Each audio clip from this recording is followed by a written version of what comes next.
Shalom, selamat pagi Bapak Ibu Saudara-saudara yang dikasihi oleh Tuhan Yesus Kristus. Jumpa kembali bersama saya Pendeta Eka di dalam renungan firman Tuhan pada hari ini, Kamis 6 Januari 2021. Sukacita dan damai sejahtera dari Tuhan kita Yesus Kristus kiranya menyertai kehidupan kita sekalian, yang pastinya mendatangkan kebahagiaan buat kita. Puji nama Tuhan. Sampai pada pembacaan kita pada hari ini, Mazmur ke-4. Kiranya firman Tuhan yang kita baca sungguh memberkati kita sekalian. Sebelum kita merenungkan bagian Mazmur 4 ini, kita akan berdoa bersama. Tuhan Allah Bapa di surga, yang kami puja sembah di dalam Yesus Kristus, kami bersyukur hari yang baru Tuhan percayakan pada kami. Kami mau terus mengisi hati dan pikiran kami dengan kebenaran firman Tuhan, sehingga setiap langkah hidup kami sungguh diterangi oleh firman-Mu, dan kami menyenangkan hati-Mu oleh karena kami menerapkan setiap prinsip kebenaran yang boleh kami dapatkan dalam kehidupan kami setiap hari. Terima kasih Bapa, terpujilah nama-Mu. Demi nama Tuhan Yesus Kristus kami berdoa dan bersyukur. Haleluya. Amin. Bapak Ibu Saudara-saudara yang dikasihi oleh Tuhan, Mazmur 4 ini sangat pendek. Saya akan bacakan ulang bagi Bapak Ibu Saudara sekalian. Mazmur 4 untuk pemimpin biduan dengan permainan kecapi, Mazmur Daud. Apabila aku berseru, jawablah aku ya Allah yang membenarkan aku. Di dalam kesesakan Engkau memberi kelegaan kepadaku. Kasihanilah aku dan dengarkanlah doaku. Hai orang-orang, berapa lama lagi kemuliaanku dinodai? Berapa lama lagi kamu mencintai yang sia-sia dan mencari kebohongan?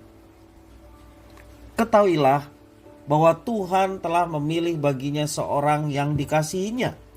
Tuhan mendengarkan apabila aku berseru kepadanya. Biarlah kamu marah, tetapi jangan berbuat dosa.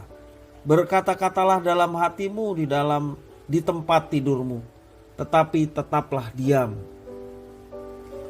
Persembahkanlah korban yang benar dan percayalah kepada Tuhan. Banyak orang berkata, siapa yang akan memperlihatkan yang baik kepada kita? Biarlah cahaya wajah-Mu menyinari kami ya Tuhan. Engkau telah memberikan sukacita kepadaku, lebih banyak daripada mereka ketika mereka kelimpahan gandum dan anggur. Dengan tentram aku mau membaringkan diri, lalu segera tidur, sebab hanya Engkau ya Tuhan yang membiarkan aku diam dengan aman. Bapak Ibu Saudara-saudara, pernahkah kita mengalami yang namanya sulit tidur? Pasti memungkinkan ketika banyak pikiran ataupun persoalan, itu yang seringkali memicu seseorang untuk sulit tidur. Jadi berbahagialah orang yang mudah tidur ya. Ya, saya bukan berarti mengajak bermalas-malasan ya tidur. Maksudnya pada waktu kita harus tidur, kita dengan mudah dengan tidur, bersyukurlah atas itu semua ya. Ya, kita bersyukur kalau saat ini kita bisa tidur dengan pulas, itu berkat sekali. Betapa menderitanya jika seseorang tidak bisa tidur ya.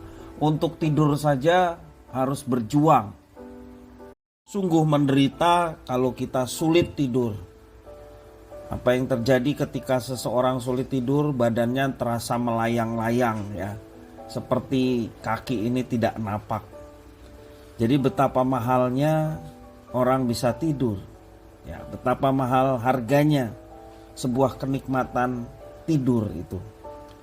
Nah Bapak Ibu Saudara-saudara yang dikasihi oleh Tuhan, dalam Mazmur pasal yang keempat berisi doa Daud pada malam hari menjelang tidur. Daud sadar betul bahwa Tuhan mendengarkannya jika ia berseru kepadanya. Oleh karena itu Daud mencurahkan isi hatinya kepada Tuhan sebelum tidur.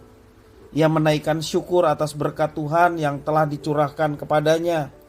Yang lebih mengharukan adalah penyerahan diri Daud begitu total kepada Tuhan yang kepadanya ia berserah.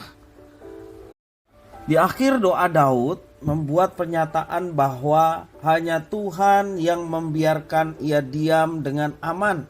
Maka ia merasa tentram sewaktu ia membaringkan diri untuk tidur.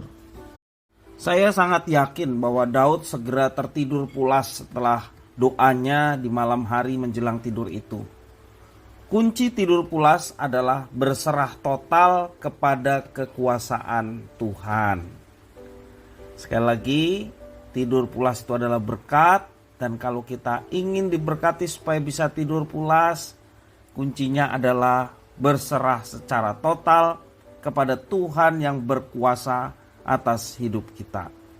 Rasa ketakutan, rasa kekhawatiran, dan banyak pikiran-pikiran yang lain yang mengganggu diri kita adalah penyebab orang tidak bisa tidur, ataupun tidur dengan kualitas yang tidak baik. Ya. Mari kita belajar seperti Daud, berdoalah sebelum tidur dengan kepasrahan total. Yakinlah bahwa Tuhan yang maha baik akan menjaga hidup kita. Singkirkanlah pikiran-pikiran negatif yang mengganggu tidur kita, karena dengan pikiran juga tidak akan menolong apa-apa. Karena itu, mari kita berserah kepada Tuhan yang penuh kuasa, sehingga sewaktu kita akan istirahat, kita bisa tidur dengan nyenyak, karena berserah itu indah. Bapak Ibu Saudara-saudara, saya tidak mengajak Bapak Ibu sekalian untuk tidur lagi ya. Tetapi ini yang dimaksud adalah ketika kita mau berserah kepada Tuhan, maka Tuhan yang menjaga hidup kita. Bahkan pada saat kita tidur, kita bisa tidur dengan nyenyak, dan semua itu berkat dari Tuhan. Kiranya firman Tuhan ini boleh memberkati kita sekalian. Mari kita akan berdoa mengucap syukur atas firman Tuhan. Ya Tuhan, kami mengucap syukur dan berterima kasih kepada Tuhan yang memelihara hidup kami sampai pada pagi hari ini. Kami mau biarlah Engkau yang terus menyertai dan menolong kami untuk senantiasa berserah sepenuhnya kepada Tuhan dalam menjalani kehidupan ini. Sehingga tak kala kami bekerja dengan semangat. Tak kala kami melayani dengan sungguh-sungguh dan semangat. Ketika kami beristirahat, kami pun dapat beristirahat dengan kualitas istirahat yang baik. Sehingga kami senantiasa sehat, dan melalui kesehatan ini kami dapat terus berkarya bagi Tuhan dan kerajaan-Mu di dunia ini. Terima kasih ya Tuhan, inilah doa permohonan ucapan syukur kami atas firman Tuhan. Demi nama Tuhan kami Yesus Kristus, kami sudah berdoa dan bersyukur. Haleluya. Amin.